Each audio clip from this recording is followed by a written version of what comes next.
Hello बच्चों, मेरा नाम है राजवंत सिंह और मैं आप सभी का स्वागत करता हूं माइंड मैप सीरीज में।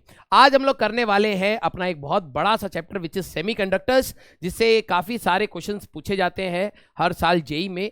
और इसमें हमें कई सारी चीज़ें भी हैं। अगर आप चैप्टर को देखेंगे तो पीएन टाइप ऑफ सेमीकंडक्टर्स है, बाइसिंग एंड एनालिसिस है, एप्लीकेशन ऑफ बाइसिंग है, ट्रांजिस्टर एंड एप्लीकेशन है, एंड देन लॉजिक गेट्स है। अगर आप देखें तो ऐसा नहीं है कि सिर्फ लॉजिक गेट से क्वेश्चन आते हैं, बाइसिंग से भी क्वेश्चन आते हैं, पीएन टाइप से भी आते हैं, ट्रांजिस्टर से भी आते हैं। तो यहाँ पर इस चैप्टर की सबसे बड़ी इशू अगर मैं बात करूं तो इशू हमारे पास यही है कि इसमें थियोरेटिकल पॉइंट्स भी बहुत हैं, ग्राफिकल चीज़ें भी बहुत हैं, फॉर्मूला भी बहुत है, उनका एप्लीकेशन भी बहुत ज़्यादा है। ठीक है, तो इस चैप्टर को आप जितनी बार तैयार करें आपको हमेशा कुछ ना कुछ कमी लगती रहेगी। लेकिन बात यह है कि जब भी आप इस चैप्टर को तैयार करें, एक दो बार रिवाइज करने के बाद आप उसके पीवाईक्यूज से एनालाइज करें कि आप कितने क्वेश्चन को कर पा रहे हैं। जहां पर जो क्वेश्चन खराब हो रहे हैं उनके कंसेप्ट्स को और रिवाइज करके अपनी प्रैक्टिस को कंटिन्यू रखें। ठीक है, तो चलिए बेटा इस लेक्चर की शुरुआत करते हैं जहां पर हमें सेमीकंडक्टर्स के बारे में पढ़ना है।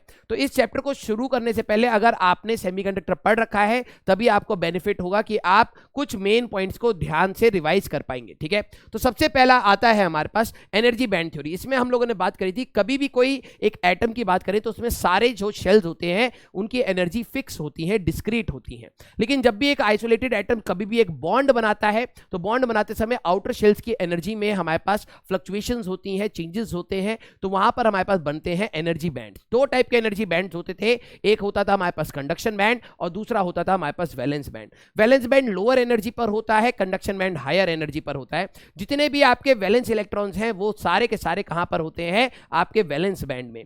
अगर इलेक्ट्रॉन वैलेंस बैंड में है दैट मींस वो बाउंडेड स्टेट में है, कंडक्शन नहीं करेगा। और अगर आपको कंडक्शन करवाना है तो इलेक्ट्रॉन को आपको फ्री करा के कंडक्शन जोन में डालना पड़ेगा या फिर कंडक्शन बैंड में डालना पड़ेगा, तभी इलेक्ट्रॉन कंडक्ट करवा पाएगा। तो जो इनके बीच का गैप होता है दैट इज कॉल्ड, देखो जो हमारे पास लोवेस्ट एनर्जी कंडक्शन बैंड की है that is EC and highest energy that is called EV. इस अगर मैं एनर्जी ग्राफ में बात करूं, ईसी माइनस ईवी जो है that is called the forbidden gap energy. Means यहां पर इंट्रिंसिक केस में प्योर स्टेट में कोई भी इलेक्ट्रॉन एग्जिस्ट नहीं कर सकता।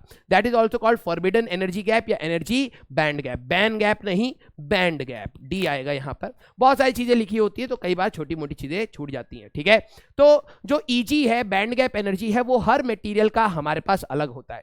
उसी के हिसाब से हम लोग मटेरियल्स को क्लासिफाई करते हैं, conductors, semiconductors and insulators. Conductors में हमारे पास there is no band gap, means conduction band and valence band overlap करता है।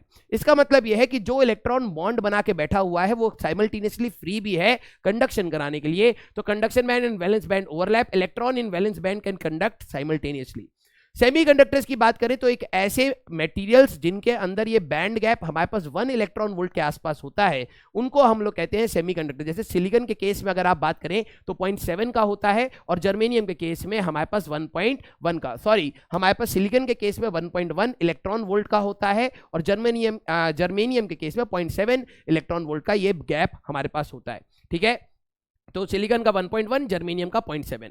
इंसुलेटर्स की बात करें तो ऐसे मटेरियल जिनका ये बैंड गैप बढ़ते बढ़ते 3 इलेक्ट्रॉन वोल्ट तक पहुंच जाता है, उसमें हमारे पास इलेक्ट्रॉन अगर आप एनर्जी देते हैं तो मटेरियल पहले टूट जाता है और कंडक्शन नहीं हो पाता, इलेक्ट्रॉन फ्री नहीं हो पाता कंडक्शन के लिए। ऐसे मटेरियल्स को हम लोग इंसुलेटर्स यहां पर कहते हैं।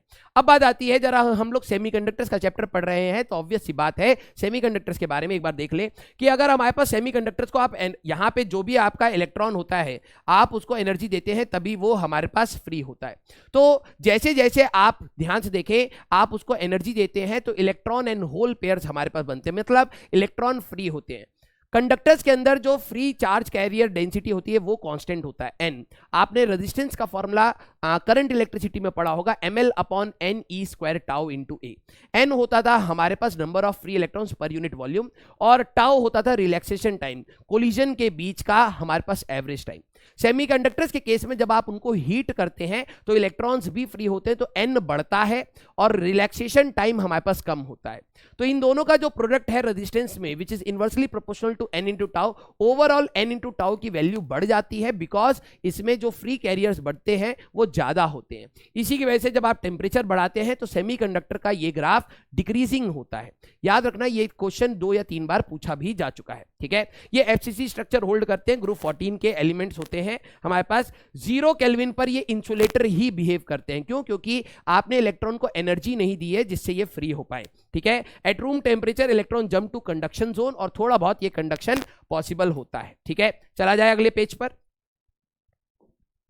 अगला है हमारे पास कंसेप्ट ऑफ होल्स। यहां पर हमारे पास सबसे पहले आपको होल्स के बारे में समझना है। अगर आप किसी भी इंट्रिंसिक कैरियर की बात करें, पहले इंट्रिंसिक सेमीकंडक्टर क्या होता है? Pure form of silicon and germanium. क्योंकि मैं कई जगह पर वर्ड यूज करूंगा, आपके दिमाग में कंफ्यूजन ना हो। अगर आप नेचुरली अकरिंग सिलिकॉन या जर्मेनियम को उठाते हैं, those are called intrinsic semiconductors, मतलब जहां पर कोई भी मिलावट नहीं है, नो एक्सटर्नल इंप्योरिटीज हमारे पास। इसके अंदर नंबर ऑफ इलेक्ट्रॉन्स और नंबर ऑफ होल्स बराबर है। अगर मान लो 10 इलेक्ट्रॉन अपनी जगह छोड़ के जाएंगे तो 10 होल ही बनेंगे, and those are called intrinsic carriers.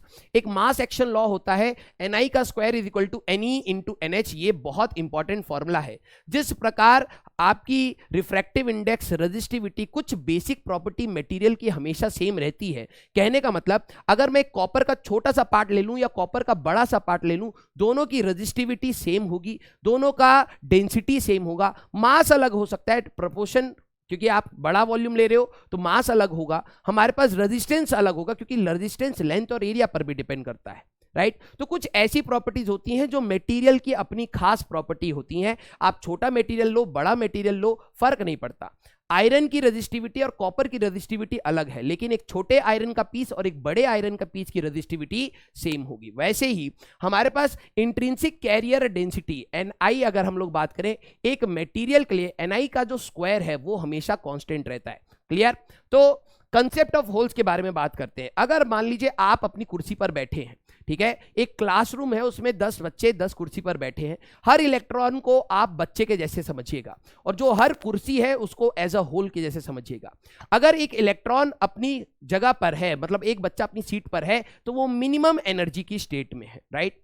अगर मान लो कि एक्साइटमेंट हुई, क्लास में टीचर नहीं आया, तो वो बच्चा जैसी अपनी सीट को छोड़ता है तो इलेक्ट्रॉन को समझिए अपनी साइट को छोड़ने से एक वैकेंसी बन जाएगी, कुर्सी खाली हो जाएगी। यहां पर कोई पॉजिटिव चार्ज नहीं है, यहां पर कोई बच्चा नहीं बैठा है, बस एक वैकेंसी है। अब दूसरे बच्चे क्या कर सकते हैं? अपनी सीट को एक्सचेंज कर सकते हैं। तो क्लास में जो बच्चे बैठे हुए हैं, मान लो एक बच्चा चला गया तो एक सीट खाली हो गई, एक सीट खाली हो गई तो दूसरा बच्चा उसकी सीट पर आके बैठ सकता है। मींस अभी भी हमारे पास क्लास में घूमे बिना बच्चे आपस में एक दूसरे के साथ रोटेट कर सकते हैं, राइट। तो उसी प्रकार से जैसे अगर आप एक सेमीकंडक्टर को, जैसे मान लीजिए सिलिकॉन है, वैलेंस इलेक्ट्रॉन 4 है, सारे के सारे बॉन्डेड है, आपने एक इलेक्ट्रिक फील्ड लगाई और मान लो इसको हल्की सी एनर्जी दी, हमारे लिए यहां पर क्या हुआ? ये इलेक्ट्रॉन, मैं कलर चेंज कर रहा हूं, ध्यान से देखना, हमारे लिए यहां से मान लीजिए एक इलेक्ट्रॉन फ्री हो गया तो साइट यहां पे खाली हो गई। जैसे ही यहां पर साइट खाली हुई, ये वाला इलेक्ट्रॉन तो इसकी तरफ मूव कर गया। जैसे ये साइट खाली हुई, दूसरे वाले इलेक्ट्रॉन ने देखा अरे ये तो जगह खाली है, ये इधर जंप करेगा तो ये होल इधर आ गया। जो वैकेंसी बन रही है उसी को होल कहते हैं। ये देखेगा कि यार जगह खाली है, ये इधर जंप करेगा, होल इधर आ जाएगा, ये इसकी जगह जंप करेगा, होल इधर आ जाएगा, ये इसकी जगह जंप करेगा, होल इधर आ जाएगा। तो ये सारे एक दूसरे को देख के जंप करते हैं तो होल हमारे पास मूव करता है। अगर आप देखें तो होल का मोशन आपका इस डायरेक्शन में हो रहा है, क्योंकि इलेक्ट्रॉन जंप करते करते नीचे आ रहे तो होल ऊपर जा रहे हैं और इलेक्ट्रॉन्स आपके फ्री होके इधर आए। जिस डायरेक्शन में इलेक्ट्रॉन मूव करता है, इलेक्ट्रॉन का मोशन अगर नीचे है तो करंट इलेक्ट्रॉन का किधर बनेगा? ऊपर की डायरेक्शन में।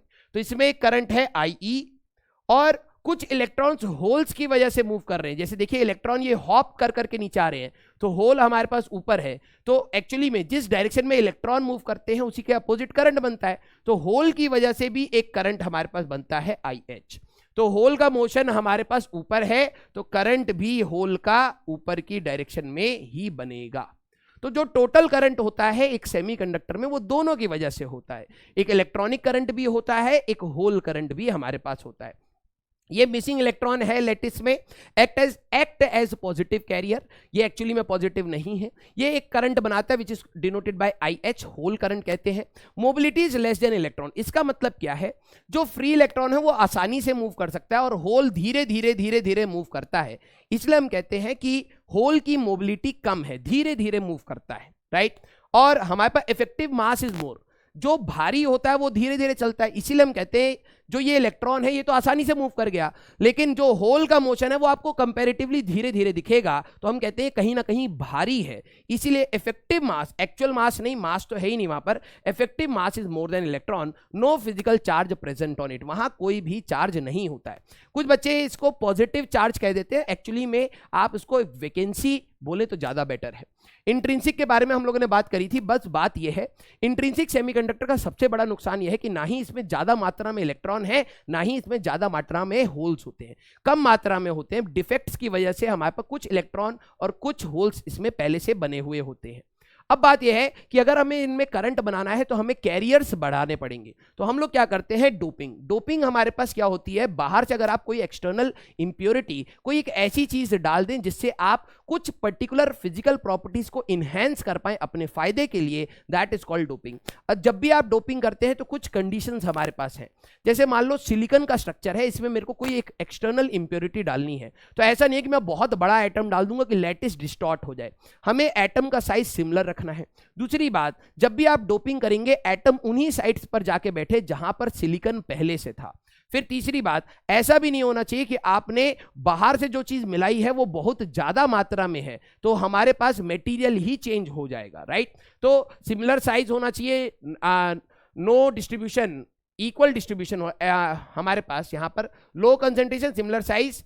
और अगर आप यहां पर बात करें, ठीक है, तो ऑक्यूपाई, अरे रे रे रे, black colour black colour black colour, हाँ ठीक है, ऑक्यूपाई लैटिस पॉइंट्स, वो जहां पर उसकी लैटिस की पॉइंट्स है वहीं पर ये ऑक्यूपाई करे।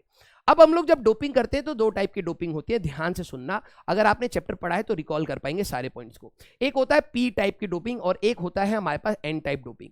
पी टाइप में हम लोग 13th ग्रुप के एलिमेंट से डोप करते हैं। 13th ग्रुप के एलिमेंट से इसलिए करते हैं क्योंकि 14th ग्रुप से 13th ग्रुप जाओगे तो साइज का बहुत ज्यादा डिफरेंस नहीं है। 13th ग्रुप में जाते ही हमारे पास वैलेंस इलेक्ट्रॉन 3 है। जितने आप एटम्स बाहर से डालेंगे, ध्यान से सुनना, जितने आप बाहर से एटम्स डालेंगे, डोप्ड एटम्स होंगे, हर एटम एक होल जनरेट करेगा, ठीक है। तो हमारे पास हर एटम के साथ बेसिकली यहां पर हर एटम के साथ एक होल हमारे पास जनरेट होता है। लेकिन अगर मैं जिसको आपने बाहर से डाला है उसको अगर मैं ध्यान से देखूं तो उसके न्यूक्लियस में जितने प्रोटॉन हैं उतने ही उसके वैलेंस इलेक्ट्रॉन हैं, तो कहीं पर भी आपने इलेक्ट्रिकल न्यूट्रलिटी खराब नहीं करी। जिनको ये लगता है कि पी टाइप सेमीकंडक्टर पॉजिटिव होते हैं, एन टाइप सेमीकंडक्टर नेगेटिव होते हैं, ये गलत बात है। पी टाइप सेमीकंडक्टर की अगर मैं बात करूं बेटा, तो हमारे पास यहां पर होल्स की मेजोरिटी ज्यादा है क्योंकि यहां पर आपके ग्रुप 13 एलिमेंट्स में सिर्फ 3 ही वैलेंस इलेक्ट्रॉन है।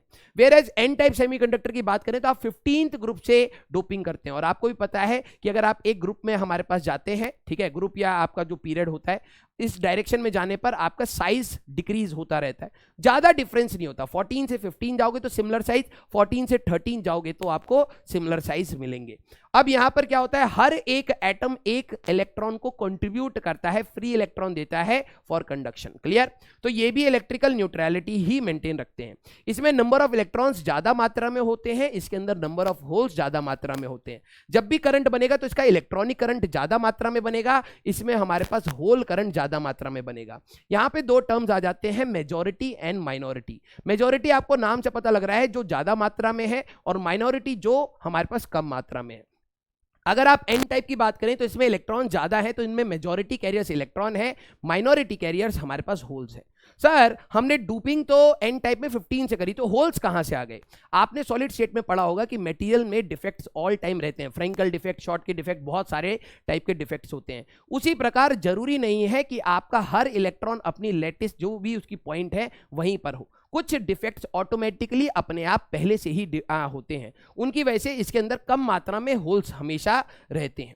पी टाइप की अगर आप बात करें तो पी टाइप में मेजॉरिटी आपके होल्स हो जाएंगे, माइनॉरिटी आपके इलेक्ट्रॉन्स हो जाएंगे। अब जरा यहां पर ध्यान से देखना, हम लोग इसको कैसे रिप्रेजेंट करते हैं। मैं एक एटम को हाईलाइट कर रहा हूं, उसको ध्यान से देखना, क्योंकि आप 15th ग्रुप से करते हैं तो 15 का एक एग्जांपल फास्फोरस ले लें, और यहां पे जो आपका फास्फोरस होता है वो अपना एक इलेक्ट्रॉन दे देता है, और वो पॉजिटिव कैरियर ये आपका साइट पर बैठ जाता है, और ये आपका फ्री इलेक्ट्रॉन बेसिकली हो जाता है, ठीक है। अगर आप इसकी बात करें 13 ग्रुप में बोरॉन का एग्जांपल ले लें, बोरॉन हमारे पास इसके वैलेंस में 3 ही इलेक्ट्रॉन है। जब ये साइट मर जाता है तो ये बी नेगेटिव एन होल, ये क्या सिंबल है होल का, ये एक होल जितने एटम होंगे उतने होल देंगे और ये चला जाता है आपके लैटिस में। तो पी टाइप का अगर आप देखेंगे तो B negative B negative B negative और इस टाइप से गोल गोल गोल गोल बना देते हैं। और अगर आप एन टाइप को देखेंगे तो P positive P positive P positive बनाते हैं और ये डॉट्स हमारे पास इलेक्ट्रॉन को रिप्रेजेंट करते हैं। अब आता है इनका बैंड स्ट्रक्चर में, जरा ध्यान समझना। एन टाइप में कुछ इलेक्ट्रॉन्स फ्री हैं और फ्री इलेक्ट्रॉन्स हैं तो थोड़ा सा भी अगर आप एनर्जी देंगे तो वो कंडक्शन जोन में चले जाएंगे। तो यहां पर आपका एक इलेक्ट्रॉन्स का लेयर हम बनाते हैं which is called the donor level. इनको हल्की सी एनर्जी दोगे तो ये कंडक्शन जोन में चले जाते हैं। ऐसा नहीं है कि आप बाउंडेड इलेक्ट्रॉन्स, ये कौन से थे, बाउंडेड इलेक्ट्रॉन्स को कंडक्ट नहीं करवा सकते। अगर आप एनर्जी दे रहे हैं, थोड़ी सी एनर्जी के बाद कंडक्शन हो जाता है, वो इनकी वजह से होता है जो इलेक्ट्रॉन्स डोनर लेवल पर थे। और अगर आप और एनर्जी देंगे तो इलेक्ट्रॉन टूट के फ्री भी होता है और वहां से भी कंडक्शन पॉसिबल हो सकता है। वेयरएज अगर मैं एनर्जी बैंड एक पी टाइप सेमीकंडक्टर की बात करूं तो हर जगह पर होल्स हैं, पहले से ही होल्स बने हुए हैं। जैसे आप इलेक्ट्रिक फील्ड लगाओगे कुछ इलेक्ट्रॉन्स हॉप करके चलना स्टार्ट कर देंगे तो थोड़ा सा करंट पहले ही बन जाता है। अगर आप बहुत ज्यादा इलेक्ट्रॉन लगाएंगे, वो इलेक्ट्रिक फील्ड लगाएंगे तो कुछ इलेक्ट्रॉन टूटेंगे, बॉन्ड से टूट के फिर कंडक्शन कराएंगे। तो इसको हम लोग क्या कहते हैं, एक्सेप्टर लेवल। वैलेंस बैंड से जस्ट ऊपर होता है हमारे पास एक एक्सेप्टर लेवल। थोड़ी सी एनर्जी देने के बाद भी कंडक्शन पॉसिबल है। अगर आप बहुत ज्यादा एनर्जी देंगे तो इलेक्ट्रॉन सीधे कंडक्शन बैंड में भी कूद के अपना कंडक्शन करा सकता है। अब बात आती है रेजिस्टिविटी की। तो I इक्वल टू NeAVD, ये आपका I इक्वल टू नावेद या वीना का फॉर्मूला पड़ा है। वहां पर अगर आप मोबिलिटी के टर्म्स में डालें तो drift velocity is mobility into electric field. जैसे आप यहां से A उठाएंगे तो ये J बन जाएगा, यहां मोबिलिटी है और E आ गया तो ये J equal to sigma E microscopic Ohm's law के हिसाब से आपको रेजिस्टिविटी मिल जाएगी। मतलब हमारे पास एक सेमीकंडक्टर की रेजिस्टिविटी इलेक्ट्रॉन्स की, होल की और दोनों की, मतलब इलेक्ट्रॉन की वजह से और होल की वजह से, दोनों की वजह से रेजिस्टिविटी होती है। एन टाइप में हमारे पास नंबर ऑफ इलेक्ट्रॉन ज्यादा मात्रा में होते हैं तो उसको निगलेक्ट कर देंगे तो ये आ जाएगा। पी टाइप में ये वाला हमारे पास आ जाता है। क्लियर। अब बात आती है हमारे पास पीएन जंक्शन डायोड। अभी हम लोगों ने क्या करा है, एक मटेरियल में बहुत ज्यादा इलेक्ट्रॉन भर दिए हैं और एक मटेरियल में बहुत कम, मतलब बहुत ज्यादा खाली जगह है। एक रूम में बहुत ज्यादा लोग भर दिए हैं और एक रूम खाली रखा है। इस प्रकार की सिनेरियो हम लोगों ने बना दी है। जैसे आप दरवाजा खोलेंगे ऑब्वियस सी बात है, लोग परेशान हैं ज्यादा भीड़ में तो वो जाके अपनी सीट्स को ऑक्यूपाई करेंगे जो खाली हैं। तो जैसे हम लोग पीएन जंक्शन की बात करते हैं, ये पूरी कहानी मेन पॉइंट्स लिखी है लेकिन पहले फोकस आप यहां पे करिएगा। हमारे पास बोरोन की बात करें तो ये पी साइड है, ये एन साइड है। इसमें जैसे आप इन दोनों को लगाते हैं तो लगाने का ऐसा तरीका नहीं है आपने पी और एन लिया, टच किया तो करंट बन जाएगा, ऐसा नहीं है। बीच में एल्यूमिनियम की फॉइल लगा के 500 डिग्री तक आप हीट करेंगे तब जाके ये फ्यूजन कर पाते हैं, मींस एक दूसरे में इलेक्ट्रॉन का फ्लो बन पाता है। ठीक है। तो जैसे ही आप इनको कॉन्टेक्ट में लाएंगे आफ्टर एल्यूमिनियम आपने लगा के 500 डिग्री तो ये एक दूसरे के साथ स्टिक कर जाते हैं। इलेक्ट्रॉन हमारे पास पहले इधर भागना स्टार्ट करते हैं इन जगह को ऑक्यूपाई करने के लिए, और जैसे ही इलेक्ट्रॉन एक होल के साथ कंबाइन करता है तो न्यूट्रलाइज हो जाता है। न्यूट्रलाइज कहना मतलब बॉन्डेड स्टेट में चला गया, अब वो फ्री नहीं है। ठीक है। तो सबसे पहले इलेक्ट्रॉन एन से पी में जाते हैं। ठीक है, हमारे पास इलेक्ट्रॉन एन से पी में जाते हैं और आप कह सकते हैं होल्स पी से एन की साइड आते हैं। तो एक हमारे पास सबसे पहला जो करंट बनता है that is called diffusion current, क्योंकि जैसे आपने टच करा इलेक्ट्रॉन इधर से इधर गया, अगर आप इलेक्ट्रॉन इधर जा रहा है तो एक करंट बनता है पी से एन की साइड में। ठीक है, हमारे पास यहां पे कहीं देना चाहिए, इलेक्ट्रॉन होल्स पी से एन जाते हैं, हाँ होल्स हमारे पास पी से एन जाते हैं, इलेक्ट्रॉन एन से पी जाते हैं, एक डिफ्यूजन करंट बनता है। डिफ्यूजन करंट की डायरेक्शन है पी से एन, वही जो होल्स की डायरेक्शन होगी। B negative and P positive become expose. ये जो एटम्स थे आपके, अब इनके इलेक्ट्रॉन्स तो बॉन्ड बना लिए तो ये थोड़े से एक्सपोज हो जाते हैं, मैंने पॉजिटिव और नेगेटिव फॉर्म में दिखा रखा है। तो जैसे जैसे ये एक दूसरे के साथ मिलते हैं तो ये वाले एटम्स एक्सपोज हो जाते हैं और इनके बीच में एक इलेक्ट्रिक फील्ड आपको यहां पर मिलती है। ये इलेक्ट्रिक फील्ड अगर है तो यहां पर एक पोटेंशियल डेवलप होता है जिसको हम कहते हैं पोटेंशियल बैरियर। ध्यान से समझना, बैरियर क्यों बोला, क्योंकि अगर कोई भी इलेक्ट्रॉन यहां पर कूदेगा तो वो वापस फोर्स लगेगा इधर जा जाएगा, कोई भी होल अगर इधर जाने की कोशिश करेगा तो वापस फोर्स लगेगा इधर आ जाएगा। तो ये एक बैरियर है, मींस इलेक्ट्रॉन के पास अब कुछ एनर्जी हमें देनी पड़ेगी तभी ये इसको क्रॉस कर पाएगा। ठीक है, इसलिए हम लोग इसको पोटेंशियल बैरियर कहते हैं। ये ग्राफ हमारे पास आता है, यहां पर ये बढ़ गया, this is your potential barrier, there is an electric field in this region.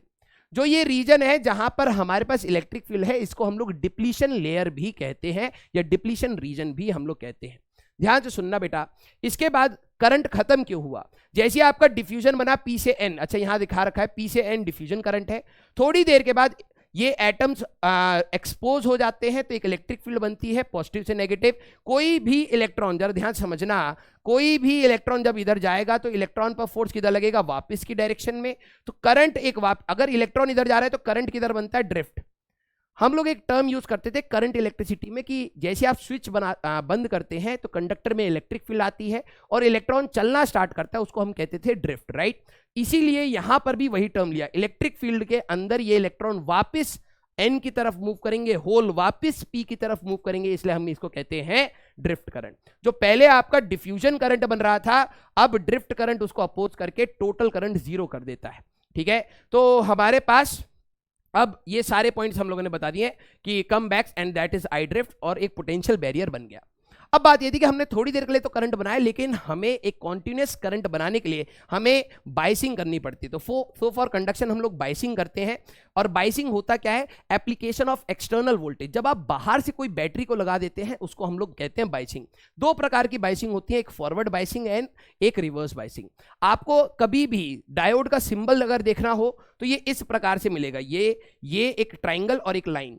जो ये ट्राइंगल है ये पी साइड होता है, लाइन आपकी N side. This is the symbol of a semiconductor, ठीक है, या पीएन जंक्शन डायोड, राइट। ये एक एरो टाइप से भी आपको दिख रहा है, मींस ये इस डायरेक्शन में करंट को अलाउ करेगा, अगर करंट इस डायरेक्शन में आ रहा है तो अलाउ नहीं करेगा। तो फॉरवर्ड बाइसिंग क्या है? अगर आप P साइड को हायर पोटेंशियल पे लगा रहे हो, N साइड को लोअर, तो ये आपका फॉरवर्ड बाइसिंग है। अगर आप P को लोअर पे लगा रहे हो, N को हायर पे, तो ये आपका हमारे पास रिवर्स बाइसिंग है। कैसे चेक करना है? कई बार आपको क्वेश्चन में दे देंगे कि डायोड दे दिया, इधर आपको कुछ वोल्टेज, इधर आपका कुछ वोल्टेज, सपोज 0, 10, -2, -8 कुछ भी, तो आप VP माइनस VN निकालिए। अगर आपका VP माइनस VN अगर पॉजिटिव आ रहा है दैट मीन्स हमारे पास ये फॉरवर्ड बायस है, और अगर VP माइनस VN अगर आपका नेगेटिव आ रहा है दैट मीन्स ये रिवर्स बायस है। अब बात आती है कि सर ये सारे पॉइंट्स हम लोगों ने बात कर लिए हैं, ठीक है, ये सारे मेजॉरिटी कैरियर्स हमारे पास। देखो पोटेंशियल, अच्छा फॉरवर्ड, अच्छा इसके बारे में हम लोगों ने पीएन जंक्शन के सारे बात कर लिए, पी और एन टाइप के। फॉरवर्ड बायस, जब आप एक बैटरी फॉरवर्ड बायस में लगाते हैं, ठीक है, यहां पर देखना, जैसे ही अगर आप एक फॉरवर्ड बायस में P को पॉजिटिव N को नेगेटिव, कुछ बच्चे ऐसे याद कर लेते हैं, लेकिन इससे बेटर है कि आप P को हायर बोले और N को आप लोअर बोलें, तो ये आपके लिए ज्यादा बेटर है।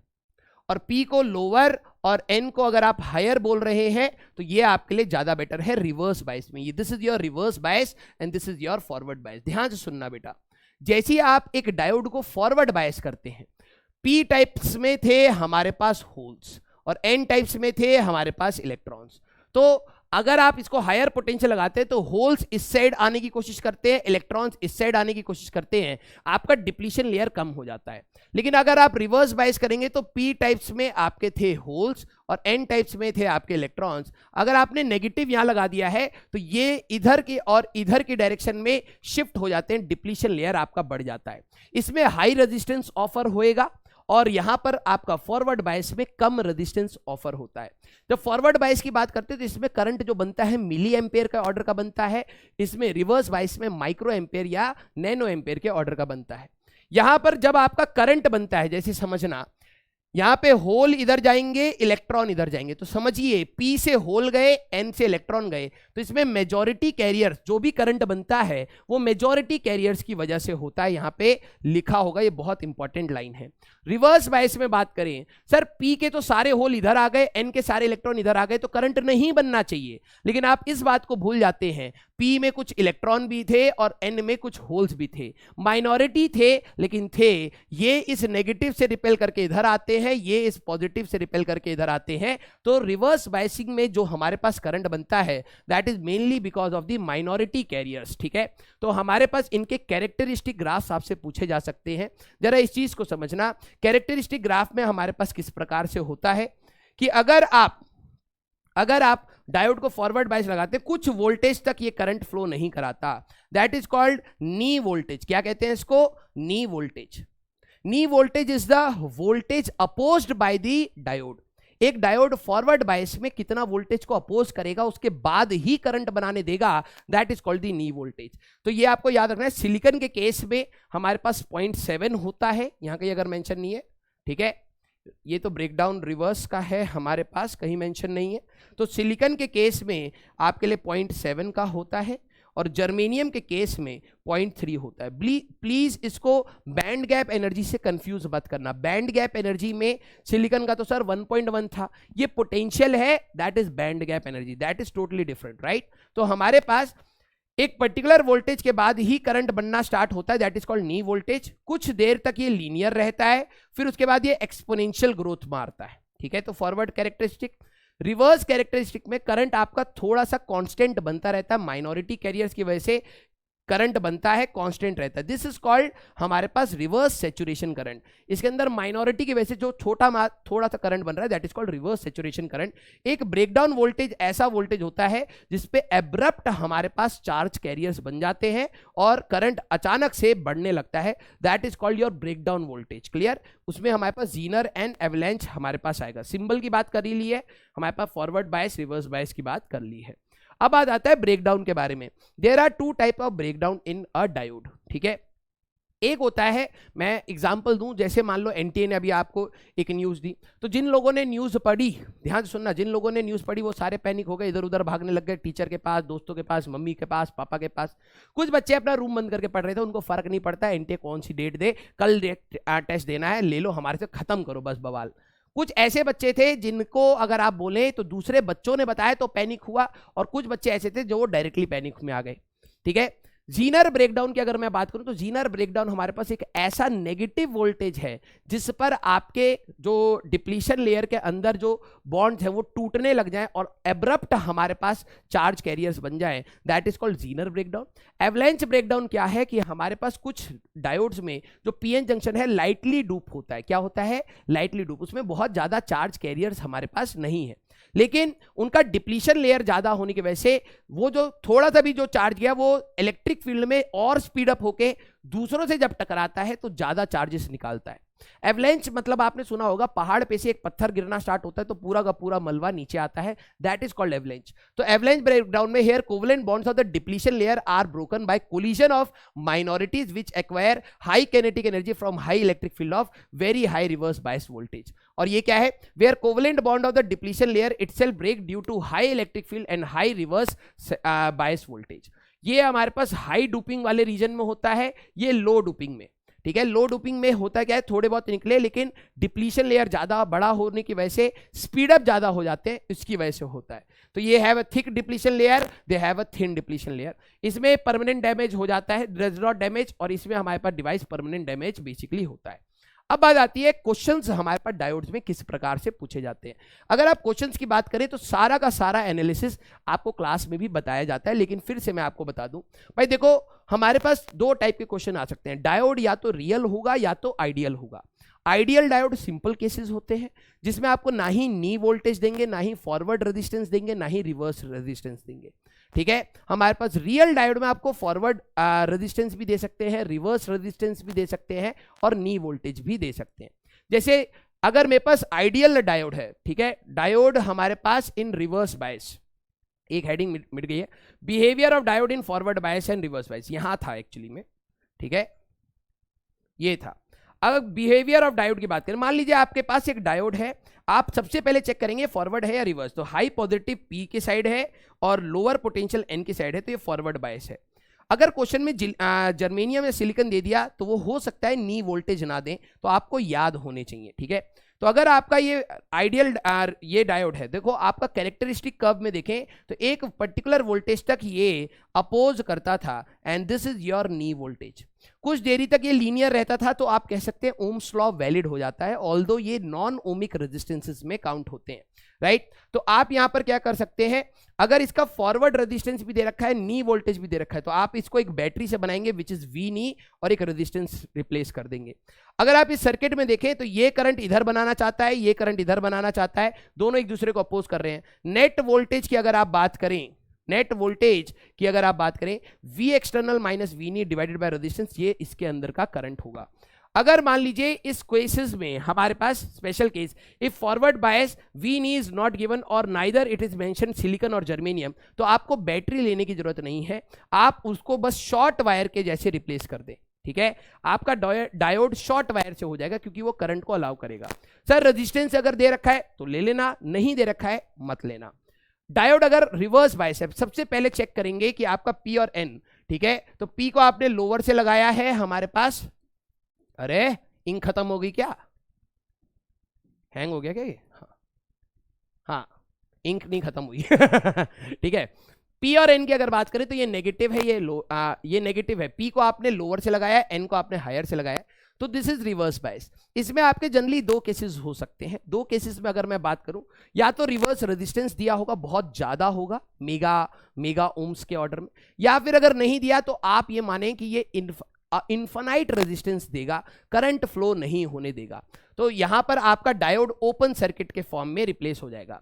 अगर रियल केस होगा तो हाई रेजिस्टेंस वो देंगे रिवर्स बायस में, तो डायोड को एक हाई रेजिस्टेंस से रिप्लेस कर देना। आपके करंट इलेक्ट्रिसिटी के क्वेश्चन बन जाते हैं, आसानी से इसको सॉल्व कर लेंगे, ठीक है। फिर इसके बाद एप्लीकेशन आती है, तो सबसे पहला एप्लीकेशन है रेक्टिफायर। रेक्टिफायर का काम होता है कि एसी सर्किट को डीसी में कन्वर्ट करना, ठीक है। तो इसमें दो टाइप के रेक्टिफायर होते हैं, एक हाफ वेव रेक्टिफायर और एक फुल वेव रेक्टिफायर। ध्यान से सुनना, हाफ वेव रेक्टिफायर जो हमारे पास इनपुट वेव है उसका आधी ही वेव को रेक्टिफाई करती है, सुधारती है बेसिकली, राइट। और फुल वेव रेक्टिफायर में अगर मैं बात करूं तो पूरी वेव को ही ये सुधारा जाएगा। जब आप आउटपुट को देखेंगे तो आप कहेंगे कि सर ये तो पूरा डीसी तो है नहीं, हमें तो डीसी करंट ऐसे सिखाया जाता है, ऐसे दिखाया जाता है, ये तो बार बार इस प्रकार से हो रहा है, यहां पे ग्राफ छाप दिया गया है गलत वाला, है ना। तो यहां पर भी ऐसे ऐसे ऐसे फुल वेव रेक्टिफायर का इस प्रकार से आपको मिलेगा, राइट। तो एक्चुअली में इसकी जरूरत पड़ती है फिल्टर सर्किट की, उसको अभी हम समझाते हैं। तो हाफ वेव रेक्टिफायर में सबसे पहला होता है ट्रांसफार्मर। सर ट्रांसफार्मर का काम क्या है? आपको पता है ट्रांसफार्मर जब आपको पढ़ाया गया था तो स्टेप डाउन और स्टेप अप ट्रांसफार्मर के नाम से बताया गया कि हमें कई बार वोल्टेज को कम करना होता है और कई बार वोल्टेज को बढ़ाना भी होता है, राइट। तो हम लोग यहां पर क्या करते हैं, जैसे मान लो आपने 10 वोल्ट का एक इनपुट दिया जिसका 10 वोल्ट पीक था, अब आपने एक दोनों साइड्स के प्राइमरी और सेकेंडरी साइड के नंबर ऑफ टर्न सेम रखे, तो भाई सेकेंडरी साइड का भी जो पीक वोल्टेज होगा वो सेम होगा। तो डायोड एक बारी में काम करेगा, जब ये पॉजिटिव नेगेटिव हुआ तो फॉरवर्ड हुआ, ध्यान से देखना, जब ये पहले साइकिल में जब ये पॉजिटिव नेगेटिव है तो फॉरवर्ड बायस हुआ, फॉरवर्ड बायस में ये करंट को पास होने देगा तो वोल्टेज आएगा। नेक्स्ट साइकिल में जब ये नेगेटिव होगा तो ये नेगेटिव पॉजिटिव हुआ, नेगेटिव पॉजिटिव में डायोड करंट पास नहीं करेगा तो ये ओपन हो जाएगा। तो आपका आउटपुट इस प्रकार से आपको मिलेगा, ये this is called half wave rectification. अगर आप नंबर ऑफ टर्न्स बढ़ा देंगे तो 10 का 20 कर दिया, 20 में आधे टाइम पर 20 पे जाने देगा, फिर नहीं जाने देगा, जाने देगा नहीं जाने देगा। तो आपका आउटपुट का जो ये पीक वैल्यू है ये टर्न रेशियो से डिसाइड किया जाता है, ठीक है। हाफ वेव रेक्टिफायर की बात करें, फुल वेव रेक्टिफायर की बात करें तो इसमें सेंटर टैपिंग करी जाती है। मान लो आपने 10 वोल्ट यहां दिया, टर्न रेशियो 1 है तो 10 वोल्ट यहां आएगा। आप अगर इसको सेंटर टैप करेंगे तो 5 वोल्ट, जब ये वाला फॉरवर्ड बायस बनेगा तो 5 वोल्ट ये जाएगा आउटपुट, और जब ये वाला फॉरवर्ड बायस बनेगा तो 5 वोल्ट ये देगा। तो आपको आउटपुट सेंटर टैपिंग में अगर ये 10 का है तो 5 5 5 5 करके आउटपुट मिलेगा। अब आपके अंदर बिल्कुल सही सी बात आ रही होगी कि सर हमारे पास ये डीसी तो है नहीं, तो इसको हम कहते हैं पार्शियल एसी। पार्शियल एसी मतलब ये कंप्लीट एसी भी नहीं है, कंप्लीट डीसी भी नहीं है। हम लोग इसको पास करते हैं एक फिल्टर सर्किट से। फिल्टर सर्किट हमारा बहुत सिंपल सा एक कैपेसिटर होता है। कैपेसिटर की अगर आप रिएक्टेंस की बात करें, एक्सी तो 1/ओमेगा सी होती है। डायरेक्ट करंट में ओमेगा 0 होता है तो एक्सी इनफाइनाइट होता है। कहने का मतलब डायरेक्ट करंट को ये बहुत ज्यादा रेजिस्टेंस देता है, अपने अंदर से करंट को पास नहीं होने देगा। Whereas in AC omega finite होता है, तो फाइनाइट रेजिस्टेंस है तो थोड़ा बहुत ये एसी को यूज करता है, अपने अंदर से जाने देता है और उससे चार्ज हो जाता है। अब बेसिकली जो करंट आ रहा था उसमें डीसी भी है, एसी भी है। एसी कैपेसिटर ने ले लिया, डीसी बाहर आपका आउटपुट में आ जाता है। तो ये जो आपके कर्व थे, कहीं ना कहीं आपके ये कर्व कहीं ना कहीं इस टाइप से स्टैंडर्डाइज हमारे पास हो जाते हैं। This is called partial DC. इसका आउटपुट आपको कुछ इस प्रकार से मिलेगा। This is called filter circuit. तो rectifier, efficiency, ripple factor, IRMS, ripple factor, ये सारी चीजें आपको याद करनी पड़ेंगी, ठीक है। तो इसको याद कर लीजिएगा।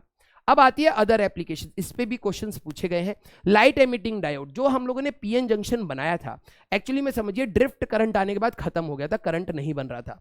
लाइट एमिटिंग डायोड बेसिकली क्या होते हैं, जिनको अगर आप सर्किट में यूज करते हैं फॉरवर्ड बायस में, डायोड्स हमारे पास एलईडीज फॉरवर्ड बायस में जब आप यूज करते हैं तो इलेक्ट्रॉन्स हमारे पास इधर जाते हैं और जैसे ये डिप्लीशन लेयर को क्रॉस करते हैं ये इलेक्ट्रॉन होल से मिलते हैं।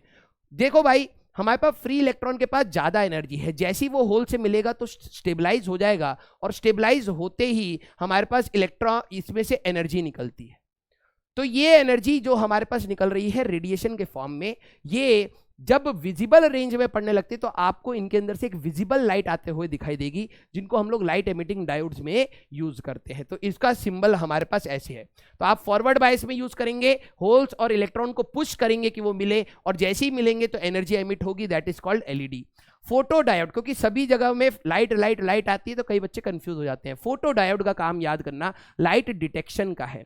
ये एक डिटेक्टिव है जो लाइट को पता करता है। किस प्रकार से, हम लोग अपना एक नॉर्मल डायोड को लेते हैं और उस नॉर्मल डायोड को उठा के रिवर्स बायस में एक रूम में रख देते हैं, जिस रूम में हमें डिटेक्ट करना है कि लाइट यहां आती भी है या नहीं। आपको भी पता है रिवर्स बायस में माइनॉरिटी कैरियर्स जंप करते हैं तो एक करंट बनता है which is called dark current, means अंधेरे वाले रूम में जो करंट बन रहा है that is called dark current, right. फिर जैसी इस पे लाइट गिरती है, लाइट गिरने से देखो, अगर मैं बात करूं तो यहां पर P है, यहां N है, तो इलेक्ट्रिक फील्ड आपकी इस प्रकार से पहले से बनी हुई है, राइट। अब क्या होता है, जैसे ही आपकी लाइट यहां पर गिरती है तो इस डिप्लीशन लेयर में ये एनर्जी इलेक्ट्रॉन और होल्स को ब्रेक करती है, मतलब फ्री कर देती है। आपको भी पता है रिवर्स बायस में P साइड से इलेक्ट्रॉन जा रहा होता है, N साइड से होल जा रहा होता है। जैसे ही यहां पर आपका एक इलेक्ट्रॉन और होल बनता है तो इस इलेक्ट्रिक फील्ड में इलेक्ट्रॉन इधर जाता है, होल इधर जाता है। तो जो पहले प्रोसेस चल रहा था लाइट की वजह से वो प्रोसेस में और इन्हेंसमेंट हो जाती है, थोड़ा सा रिवर्स करंट बढ़ जाता है। और जैसे ही आप बाहर एमीटर लेके बैठे होंगे देखेंगे कि अरे यार करंट में चेंज आया, डेफिनेटली लाइट वहां पर गिरी होगी। तो आप कह सकते हैं फोटो डायोड हमें कहीं ना कहीं लाइट डिटेक्शन में मदद करता है। फिर आती है बात सोलर सेल की। सोलर सेल हमारे पास एक पीएन जंक्शन डायोड ही है, इसमें कोई बायसिंग नहीं, ये फॉरवर्ड बायस, ये रिवर्स बायस, इसमें कोई बायसिंग नहीं होती। जब आप इसको धूप में रखते हैं तो हमारे पास क्या होती है, धूप जो उसका पी साइड होता है पतला रखा जाता है, depletion layer, so that light वहां तक पहुंच पाए। जैसी डिप्लीशन लेयर में लाइट पहुंचती है तो वही बॉन्ड टूटते हैं, इलेक्ट्रॉन और होल फ्री होते हैं। तो जरा समझना, ये पी है, ये एन है, इलेक्ट्रिक फील्ड आपकी कुछ इस प्रकार से थी डिप्लीशन लेयर में। जैसे ही आपका यहां पर हमारे पास बॉन्ड टूटेगा तो एक इलेक्ट्रॉन बनेगा, एक होल बनेगा, इलेक्ट्रॉन इधर आ जाएगा, होल ऊपर चला जाएगा। तो धीरे धीरे लाइट के साथ हमारे पास आप देखें इलेक्ट्रॉन्स की डेंसिटी एन टाइप में बढ़ती जा रही है और पी टाइप्स में होल की डेंसिटी बढ़ती जा रही है। कहने का मतलब जिस प्रकार एक बैटरी का पॉजिटिव टर्मिनल नेगेटिव टर्मिनल होता है, पॉजिटिव समय के साथ बढ़ता है, नेगेटिव समय के साथ बढ़ रहा है, तो आप कहेंगे बैटरी का पोटेंशियल अच्छा खासा है। तो सोलर सेल में अगर मैं बात करूं तो लाइट के साथ एन का नेगेटिव कैरियर्स बढ़ते हैं, पी के पॉजिटिव होल्स कैरियर्स हमारे पास बढ़ते हैं, तो ये एक बैटरी का काम कर सकता है। जब आप इसको एक्सटर्नल सर्किट के साथ लगाते हैं तो ये करंट फ्लो करा देता है। इसका एक ग्राफ आपको याद रखना है, ये है कि ओपन सर्किट वोल्टेज, जब आपने सर्किट में करंट नहीं पास करा तो इसके अक्रॉस मल्टीमीटर लगा के आप वोल्टेज चेक करेंगे तो वो मिलेगा, और जैसे ही आप रेजिस्टेंस करेंगे तो सारा का सारा वोल्टेज उस रेजिस्टेंस पे चला जाएगा, करंट बना देगा। तो ये ग्राफ आपके लिए इंपॉर्टेंट है। लास्ट है but not the least, that is called the zener diode. ध्यान से सुनना, जीना डायोड हमारे पास as a voltage regulator use होता है इन रिवर्स बायस। कई बच्चों को लगता है कि जीना डायोड हमेशा रिवर्स बायस में यूज होता है, ये बात बहुत गलत है। जीना डायोड एक नॉर्मल डायोड हो, इसको आप फॉरवर्ड बायस में भी यूज कर सकते हैं, रिवर्स बायस में भी यूज कर सकते हैं। इसका अगर आप कैरेक्टरिस्टिक ग्राफ बात करें तो बिल्कुल एक नॉर्मल डायोड के जैसा है। जब आप एक जीनर डायोड को ध्यान से समझना फॉरवर्ड बायस करेंगे तो वैसी ही नी वोल्टेज और फॉरवर्ड रेजिस्टेंस के साथ रिप्लेस किया जाता है। अगर मैं जीनर डायोड को रिवर्स बायस में यूज कर रहा हूं तो दो कंडीशंस हमारे पास आती हैं, ध्यान से देखना, ठीक है।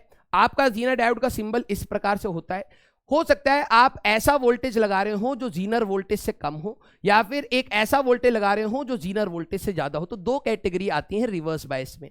अगर हमारे पास जीनर डायोड का ऊपर वोल्टेज VZ से कम है, ध्यान से सुनना, VZ से कम है, तो नॉर्मल डायोड के जैसे ये ओपन सर्किट का ही काम करता है। वेयरएज जैसे ये VZ से ज्यादा है तो आप देख सकते हैं बहुत कम करंट के चेंज में, बहुत कम वोल्टेज के चेंज में बहुत ज्यादा करंट का चेंज आ रहा है। दैट मीन्स अगर मैं एक सर्किट में इसको लगा दूं जहां पे करंट बहुत रैपिडली या बहुत ज्यादा फ्लो हो रहा है, इसके क्रॉस वोल्टेज फिक्स हो जाएगा, तो इसको आप एज अ वोल्टेज रेगुलेटर हम लोग रख सकते हैं। तो ये सारे पॉइंट्स हम लोगों ने यहाँ पे बात करी हुई है।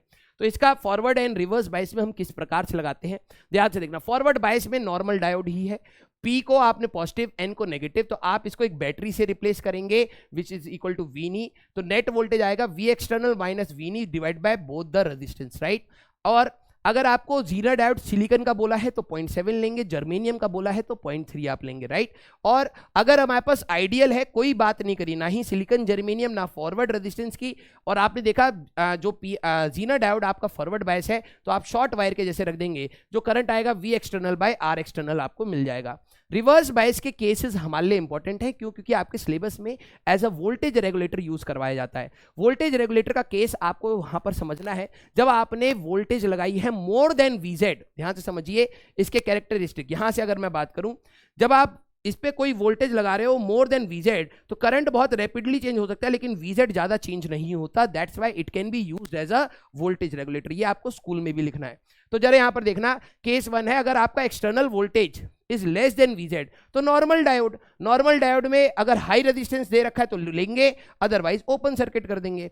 और अगर हमारे पास केस 2 है कि आपने जो वोल्टेज लगाई है that is more than VZ, तो आप इसको एक बैटरी के जैसे रिप्लेस कराएंगे। देखिए ये एक्सटर्नल बैटरी ने करंट कुछ इस प्रकार से बनाया होता, तो इसको अपोज करते हुए VZ नाम की एक battery, Zener voltage breakdown voltage की बैटरी आप बनाएंगे, Vni की नहीं।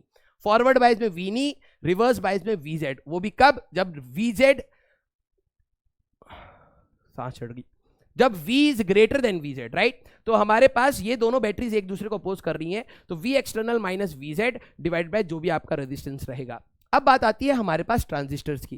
Transistors is basically a transfer of resistance. आप एक सर्किट में कम करंट देके हाई करंट को निकाल सकें, बेसिकली आपके लिए एम्पलीफायर के जैसा काम करे, तो that is called our transistors. इसको 3 टर्मिनल 2 जंक्शन डायोड कहते हैं, क्योंकि इसमें 3 टर्मिनल होते हैं, एमिटर बेस कलेक्टर, और 2 जंक्शन होते हैं, एक एमिटर बेस के बीच में और एक बेस कलेक्टर के बीच में, ठीक है। एमिटर आपका हैवीली डूप होता है, बेस आपका लाइटली डूप होता है, कलेक्टर आपका मॉडरेटली डूप होता है। कलेक्टर का साइज सबसे बड़ा होता है, बेस का साइज सबसे कम होता है। हमारे पास 2 टाइप के आप बना सकते हैं ट्रांजिस्टर्स, एक NPN और एक PNP।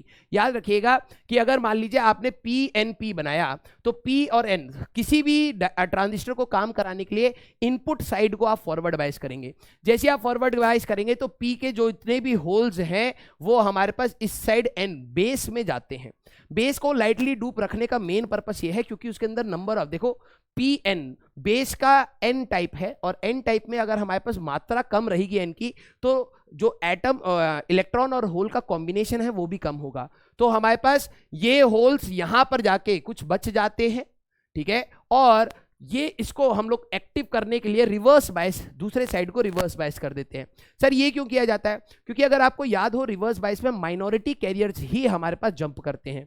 तो जैसे ही देखेंगे तो यहाँ वाला जो आपका डिप्लीशन लेयर होगा, इनके लिए N टाइप में होल्स जो आपके यहाँ से गए हैं वो माइनॉरिटी है, ये जंप करके दूसरी साइड जाते हैं।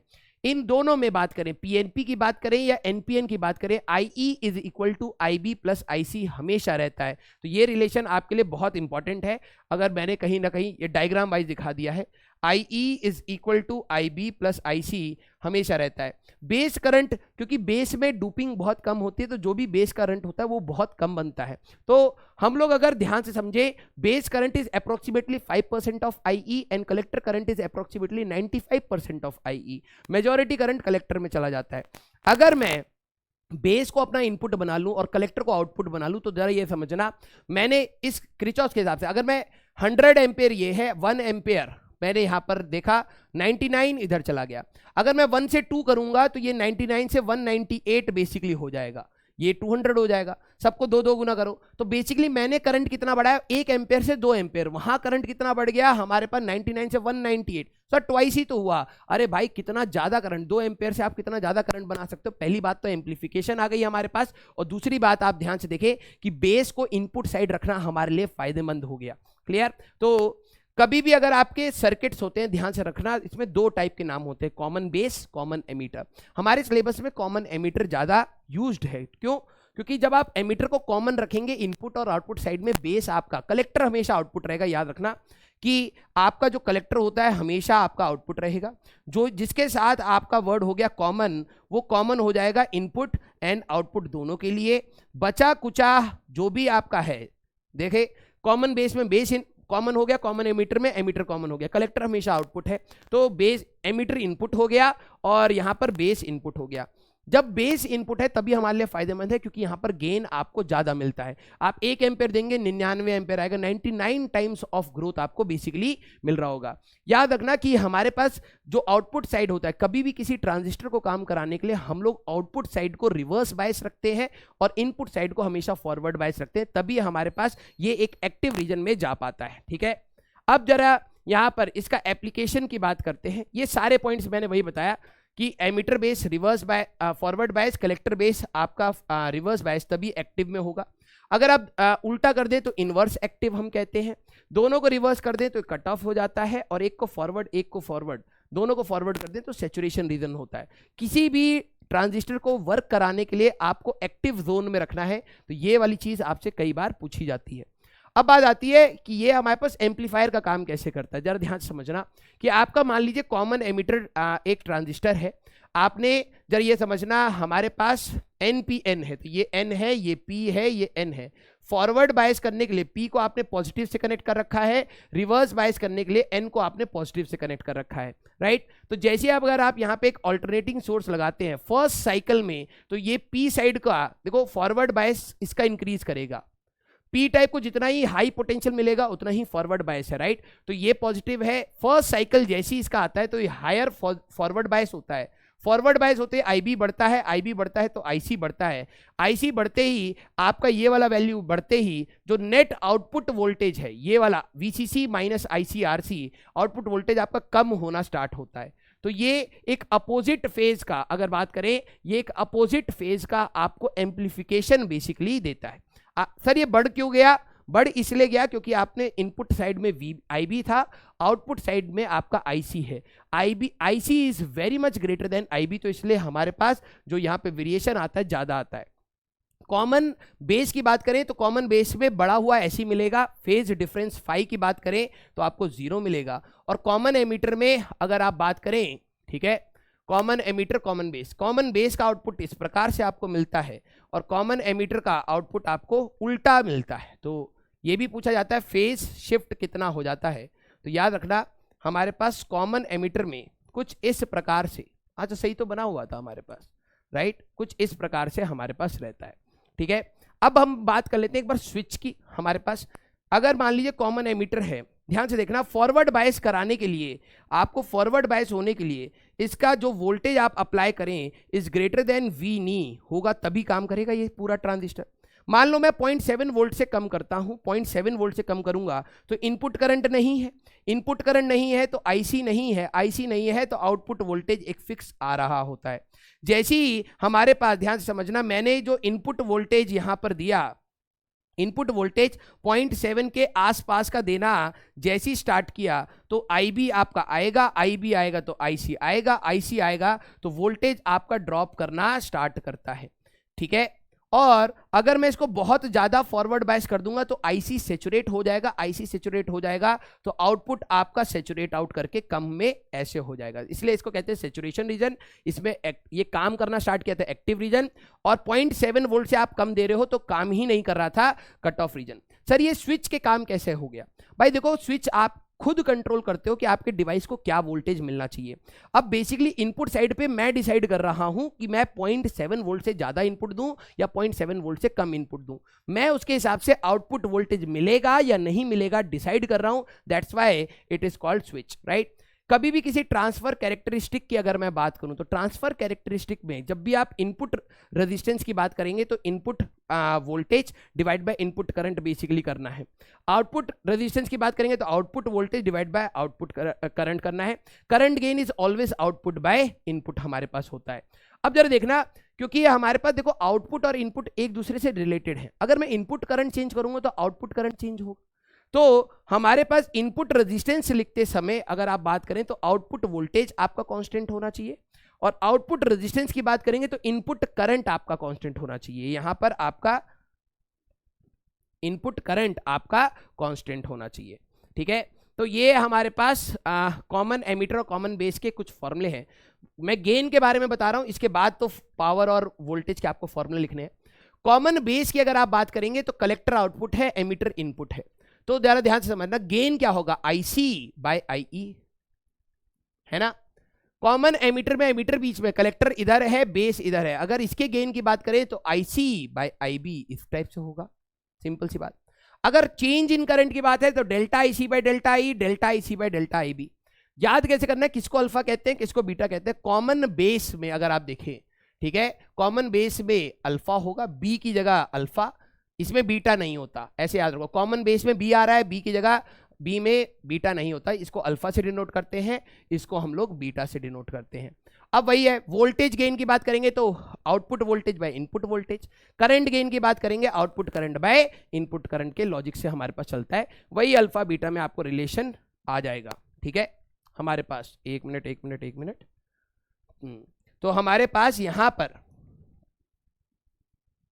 अल्फा और बीटा का ये रिलेशन कई बार पूछा गया है, तो average voltage gain, power gain, same चीज हमारे पास रहती है। क्लियर? हाँ, last but not the least हमारे पास आता है लॉजिक गेट। ठीक है, एक मिनट अभी बचा है हमारे पास। ठीक है, लॉजिक गेट। तो लॉजिक गेट क्या होते हैं, एक ऐसे combination of resistance, voltage, resistance, batteries, transistors and diode, जहां पर आप अगर एक इनपुट देते हैं तो एक आपको लॉजिकल आउटपुट मिलता है, एक एक्सप्रेशन को फॉलो करते हुए। यहाँ पे 0 वोल्ट को हम 0 लिखते हैं, 5 वोल्ट को हम 1 लिखते हैं, दीज आर कॉल्ड बिट्स। अगर हमारे पास n बिट्स हैं तो उनके कॉम्बिनेशन बनते हैं 2 की पावर n, राइट। जैसे अगर मैं 0 और 1 दो ही इनपुट हैं तो आपके पॉसिबल इनपुट्स क्या हो सकते हैं, 4, 0 0 0 1 1 0 1 1। अगर आपके 3 इनपुट हैं, ठीक है, A B C 3 इनपुट हैं, तो आप कितने कॉम्बिनेशन बना सकते हैं, 2 की पावर 3, 8 कॉम्बिनेशन बन जाएंगे। अब बेसिक गेट्स हमारे पास क्या होते हैं, जो बेसिक गेट्स होते हैं जिससे हम लोग बनाना स्टार्ट करते हैं। ठीक है, जिससे हम लोग बनाना स्टार्ट करते हैं। इसमें आता है आपका और gate, and gate and not gate. और नाम समझना, इनमें से कोई सा भी एक हो गया आउटपुट 1 हो जाएगा। तो और गेट में कोई सा भी इनपुट 1 हो गया आउटपुट 1 हो जाएगा, इसका Boolean expression A plus B होता है। एंड गेट, अगर जब तक दोनों 1 नहीं होंगे आउटपुट 1 नहीं होगा, तो A डॉट इस टाइप से, ये डॉट मल्टीप्लीकेशन नहीं है, A एंड B है।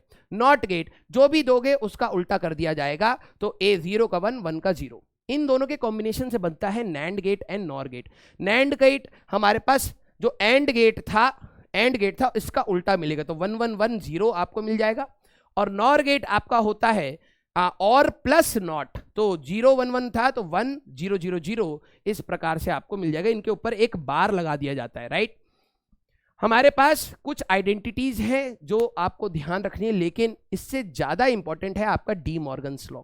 डी मॉर्गन्स लॉ की अगर मैं बात करूं कि आप जब बुलियन अलजेब्रा को सॉल्व करते हैं तो एक आइडेंटिटी यूज कर सकते हैं, break the line change the sign. मतलब अगर मान लो इसको सॉल्व करना है तो अगर आप लाइन को ब्रेक कर रहे हैं तो ए बार डॉट प्लस को डॉट बना देंगे, डॉट को प्लस बना देंगे। जब भी आप लाइन को ब्रेक कर रहे हैं इनका साइन चेंज कर देंगे। जैसे इसको ओपन करना है तो पहले आप इधर से तोड़ेंगे तो ये हो जाएगा ए डॉट बी का ए डॉट हमारे पास, ओहो ये प्लस हो गया, ये यहां पर डॉट ही होगा।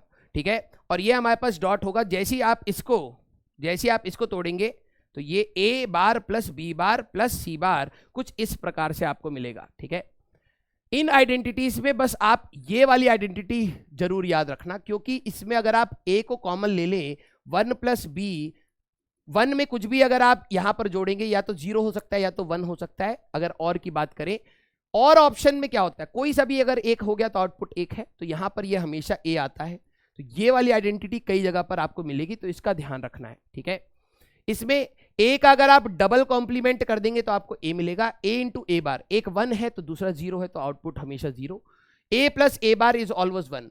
ये आप 1 और 0 वैल्यू डाल के आप चेक कर लीजिए। मैं इंपॉर्टेंट मार्क कर देता हूं, देखो जिसमें आपको गलती पता ही नहीं लगेगी। ए प्लस 0 ए होता है, ए प्लस 1 इसको ध्यान रखना, ए प्लस 1 1 होता है।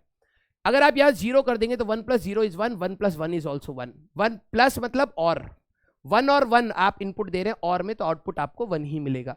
ठीक है, ए प्लस ए 2a नहीं करना है, ए डॉट ए स्क्वायर नहीं करना है।